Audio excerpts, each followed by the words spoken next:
శుభోదయం పిల్లలు, బాగున్నారా? చాలా రోజుల తర్వాత మళ్ళీ మిమ్మల్ని అందరినీ కలుసుకోవడం చాలా సంతోషంగా ఉంది నాకు. సరే, ఈరోజు మనం నేర్చుకోబోయే పాఠం పేరు మంచి బాలుడు. ఆల్రెడీ మనం ఈ మంచి బాలుడు యొక్క లక్షణాలు మనం అంతకుముందు పాఠంలోనే నేర్చుకున్నాం, లెసన్లో నేర్చుకున్నాం కదా. మళ్ళీ ఒకసారి నేను మీకు బ్రీఫ్గా చెప్తున్నాను చూడండి.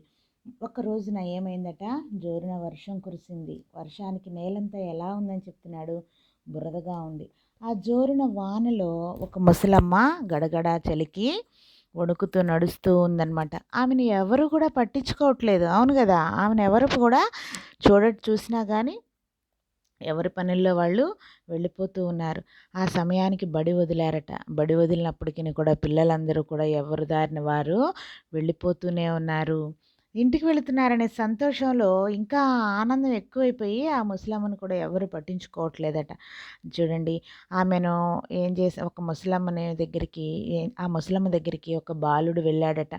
ఆమె దగ్గరికి వెళ్ళి ఆమె చేయి పట్టుకొని రోడ్డు దాటించాడట ఒక బాలుడు. ఆమెను ఏం చేశాడట, వాళ్ళ ఇంటి దగ్గర దిగబెట్టాడట. తర్వాత ఏం చేశాడో చూడండి.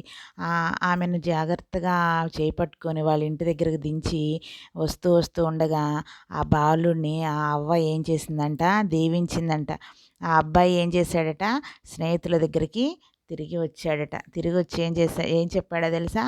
అమ్మ ఎవరికైనా అమ్మే కదా అన్నాడట. అమ్మ ఎవరికైనా అమ్మే కదా అని చెప్పేసి అన్నాడట. ఏదో ఒకరోజు మా అమ్మ కూడా ఎవరో ఒకరు సహాయం చేయాలి కదా, మా అమ్మకు కూడా ఎవరో ఒకళ్ళు సహాయం చేస్తారు కదా, అందుకనే నేను ఇప్పుడు ఈ అమ్మకి నేను సహాయం చేస్తున్నాను. నేను ఇప్పుడు చేసినటువంటి ఈ సహాయం రేపు మా అమ్మ ఎలాంటి పరిస్థితుల్లో ఉంటే ఎవరో ఒకరు మా అమ్మకు కూడా సహాయం చేస్తారు కదా అని చెప్పేసి ఆ బాలుడు ఏం చేశాడట, తనకున్నటువంటి స్నేహితులకి హితబోధ చేశాడట. అప్పుడు అక్కడ ఉన్నటువంటి పిల్లలందరూ కూడా కొంచెం సిగ్గుపడ్డారనమాట, తలదించుకున్నారనమాట. చూడండి, ఇంకా ఏం చేశాడో చూడండి. ఇక్కడ ఇలా సహాయం చేసి వచ్చాడు, తన స్నేహితులకి హితబోధ చేశాడనమాట. ఆ తర్వాత చూడండి, ఇక్కడ అక్కడ ఉన్నటువంటి పిల్లలందరూ కూడా ఏం చేశారంటే ఆ ముసలవ్వకు సహాయం చేయలేదని వాళ్ళు కూడా చాలా ఫీల్ అయ్యారట, సిగ్గుపడ్డారట. ఇక్కడ ఈ పాఠం యొక్క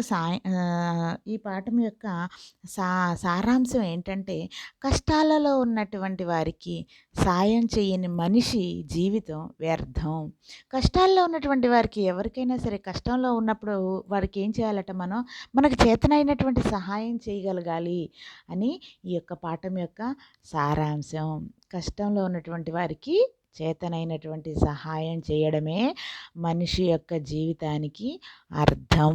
అలా సహాయం చేయలేనటువంటి మనిషి జీవితం వ్యర్థం అని ఇక్కడ చెప్తున్నాడనమాట. చూడండి, ఈ పాఠంలో అర్థాలు మాత్రం నేర్చుకుందాం ఈరోజు. ఒకసారి చూడండి. వీధులు, బజారులు, జడిసి, తర్వాత భయపడి, జనులు, ప్రజలు, త్రోవ, దారి, వడి, వేగం, సాయం, సహాయం, ముదుసలి, ముసలి, జాలి, దయ, కొనిపోవు, తీసుకుపోవు, మనుజుడు, మనిషి, మనుగడ, జీవనం. మళ్ళీ ఒకసారి చూడండి. వీధులు, బజారులు, జడిసి, భయపడి, జనులు, ప్రజలు, త్రోవ, దారి, వడి, వేగం, సాయం, సహాయం, ముదుసలి, ముసలి, జాలి, దయ, కొనిపోవు, తీసుకుపోవు, మనుజుడు, మనిషి, మనుగడ, జీవనం. ఈ అర్థాలు మీరు నోట్బుక్లో కాపీ చేసి నాకు నెక్స్ట్ క్లాస్లో పెట్టండి. చదవండి, ఈ అర్థాలు కూడా చదవండి. సరే, బాయ్.